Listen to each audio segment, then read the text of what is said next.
Santo Agostinho. Confissões. Perfil biográfico. Segunda parte. E é para mentir. Escreverá ao lembrar a oração de louvor em honra de Valentiniano II, então, com 14 anos.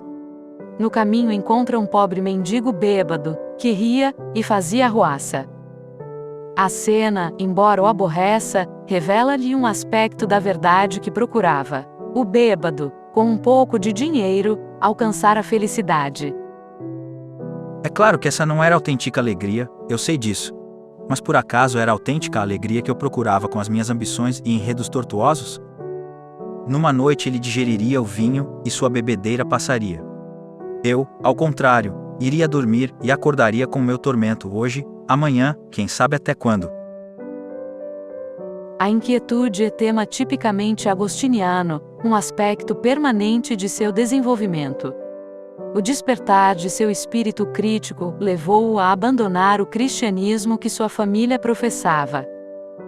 Agostinho adotou o maniqueísmo de Mani, profeta persa, que pregava uma doutrina na qual se misturavam evangelho, ocultismo e astrologia. Segundo Mani, o bem e o mal constituíam princípios opostos e eternos, presentes em todas as coisas. Era uma religião teoricamente severa, mas cômoda na prática. O homem não era culpado por seus pecados, pois já trazia o mal dentro de si. Ninguém era obrigado a aceitar a fé sem antes discuti-la e compreendê-la.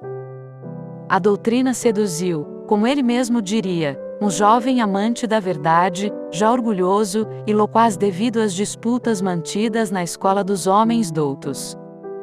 O abandono do maniqueísmo viria mais tarde, ocasionado pela insatisfação das respostas que a doutrina oferecia. Seu lugar seria temporariamente preenchido por um profundo ceticismo.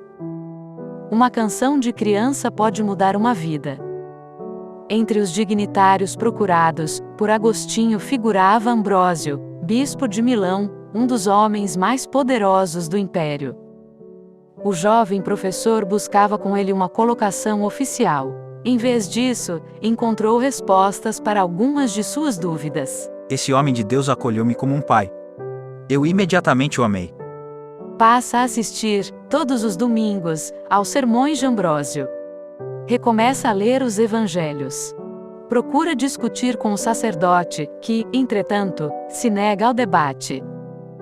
Ambrósio sabe que, para o antigo maniqueu, disputas filosóficas têm menos valor do que a aceitação da crença cristã por intermédio da fé. Por esta época volta para a África a mulher com quem vivera durante 14 anos. A separação foi provocada pela mãe de Agostinho, Mônica, que desejava para o filho uma união cristã, e que chegou ao ponto de lhe arranjar uma noiva. Agostinho, em seus escritos, jamais procurou justificar a sua fraqueza e o excesso de zelo materno. Ao contrário, falará com remorso de sua união ilegítima e da concubina cujo nome jamais ousará dizer em suas confissões. As dúvidas espirituais de Agostinho eram partilhadas por dois amigos, Alípio e Nebrídio. Tinham, os três, abandonado a família para viver juntos uma nova experiência. Éramos três bocas de pobres famintos, que desabafávamos entre nós nossa miséria e esperávamos que nos outorgassem alimento no momento justo. Ao lado de seus companheiros, decidiram juntar seus bens e dedicar-se à filosofia. Mas havia uma dificuldade: como suas noivas e esposas acolheriam o projeto? Alípio aconselhava Agostinho a permanecer solteiro, para entregar-se totalmente aos estudos e meditações. Este, porém, como disse nas Confissões, estava bem longe da grandeza de alma desses sábios. A mim, acariciava-me a morbidez da carne, e com mortífera suavidade arrastava-me a cadeia. Temendo livrar-me dela, e rejeitando essas palavras de incitação ao bem, e essa mão libertadora, como quem sente remexer uma ferida. Em 386, chega a resposta definitiva. Enquanto Alípio e Agostinho meditam, uma voz infantil, vinda da casa da vizinha, repetia: toma, lê. Refriando o ímpeto das lágrimas, levantei-me, interpretando essa voz como uma ordem divina. O livro está lá, São Paulo. Toma-o, abre-o ao acaso e lê. Não nas orgias e nas bebedeiras, não nos deslizes e nas impudências, não nas discórdias e na inveja, mas revesti-vos do Senhor Jesus Cristo, e não deis à carne concupiscências. Era o refrão de uma canção infantil que a criança entoava. A meditação se inspira no murmúrio da água. Na pequena vila de Cassiciaco, Agostinho encontra o lugar ideal para seus estudos e meditações. As frias manhãs de outono e inverno transcorrem durante discussões. As noites são dedicadas às preces.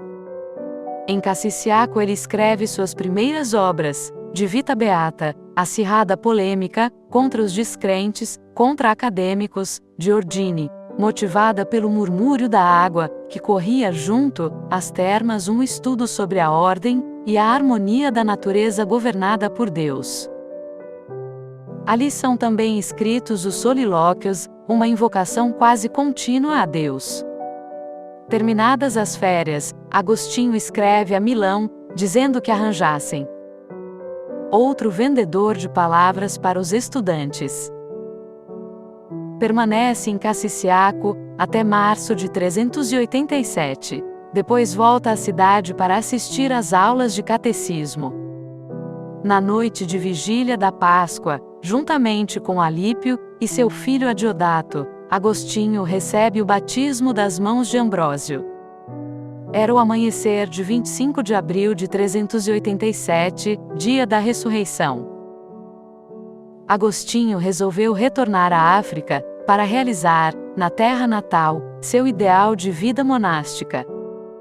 A viagem, porém, foi retardada pela doença de sua mãe, vítima de uma febre maligna, que a levaria à morte em poucos dias.